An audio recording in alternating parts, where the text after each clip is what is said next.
Well, from the very beginning, I think BIMSTEC structurally there were serious limitations. Two can easily be identified, and both these limitations had to do with starting from a negative standpoint rather than from a positive standpoint.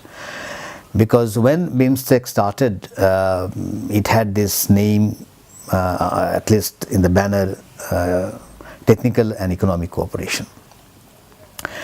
Now, looking at the membership, one negative force that can easily be identified was maybe the idea was not to include Pakistan. And I think there could be valid reasons, mainly because SAARC was not progressing well because of conflict between India and Pakistan. So maybe the idea was, at least in some quarters in Delhi, that if we can have an organization minus Pakistan, maybe there can be more cooperation among countries, which, the 7 countries that we now have in BIMSTEC. The second negative element was not including China. Now that's quite surprising, because BIMSTEC, since the idea was to have technical and economic cooperation, so in 21st century, not to have a neighboring country, China, which has done so much when it comes to technical and economic,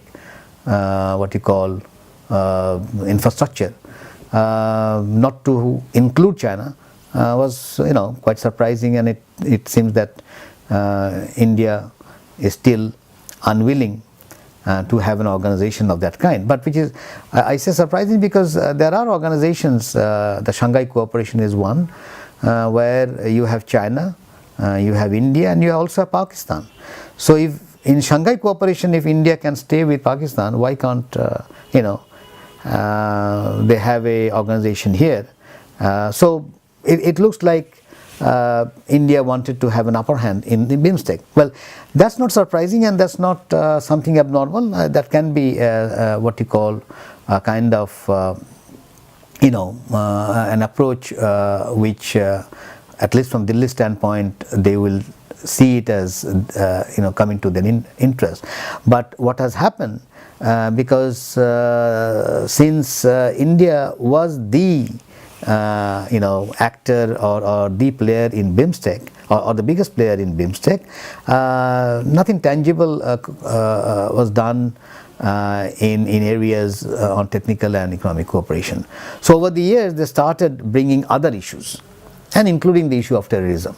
Now, why that be part of this exercise, no one knows, but the idea was, okay, let's bring more elements, and then we can have a bigger cooperation.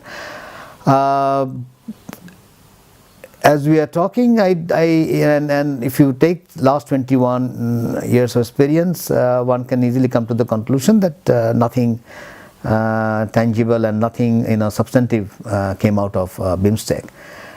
And my humble opinion would be that so long we remain, or so long we keep BIMSTEC in the kind of structure that we have now, I don't think we are going to see much change. There has to be some new, new way of looking at it. One could be, of course, getting China in. There are organizations like ASEAN, which is ASEAN plus 3.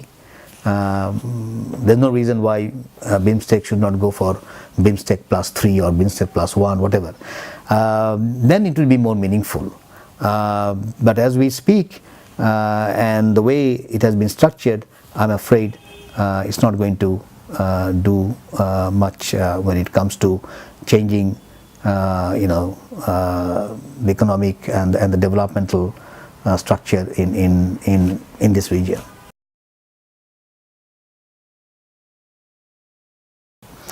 Well, this also, one has to start from the very beginning. The idea was to focus on deficit rather than surplus. There are two ways of looking at things, or looking at transforming the society. One is to focus on the theory of surplus, and other is to focus on theory of deficit. Now, if you look at the history of European Union or even China, they succeeded by focusing on the theory of surplus. European Union came out mainly because they were focusing on very early on coal as one of the what you call substance which they had, iron and coal which they had in surplus. So both Germany and China started cooperating on that because they had lot, and that particular substance also was, one can speak about having a kind of relationship with the war machinery. So they thought, let us bring this two substance in one common platform, and from there this economic cooperation became European Union. Okay. Similarly, China also focused on surplus, and their focus was on human, mainly on the human capital. And we have seen how China has transformed because the entire focus was on human capital. On the other hand, when it comes to SAARC or BIMSTEC, the focus has always been on the theory of deficit, what we have less. So we started with trade.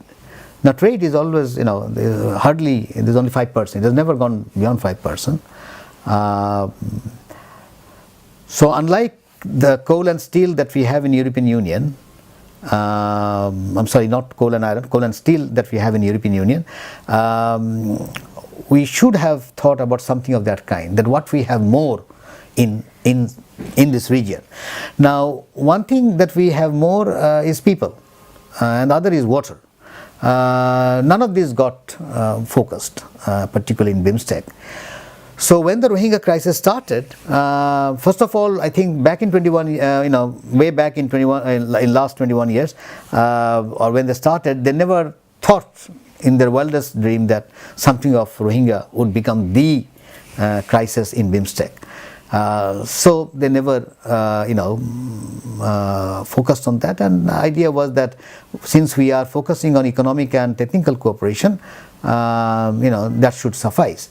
But then you have a bigger problem. You almost, the elephant was in the room, but they were not looking at the elephant.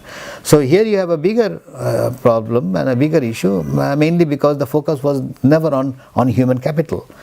If the focus had been on the human capital, then Rohingyas would have been registered, because 21 years back they were stateless. They are still stateless. So at least there would have been some discussion of a particular group of people not having citizenship, not having right kind of literacy, etc. So the focus has always been on non-human kind of thing, connectivity, building road, infrastructure. Roads don't build humans. Humans build road. So you need a radical departure from the kind of thinking that both SAARC and BIMSTEC they started with. So we have seen the fate of SAARC. It's now dormant, mainly because of India and Pakistan's conflict. But I guess I don't think even if they start meeting tomorrow, they can do much, because as I said, they are focusing on deficit. They need to focus on surplus. So on the issue of the Rohingya case, I think if they want to change and if they want to make BIMSTEC active and fruitful, the focus ought to be on human capital. Once that is done, then I believe immediately Rohingya would become an issue. As we speak at this moment, that structure is not there.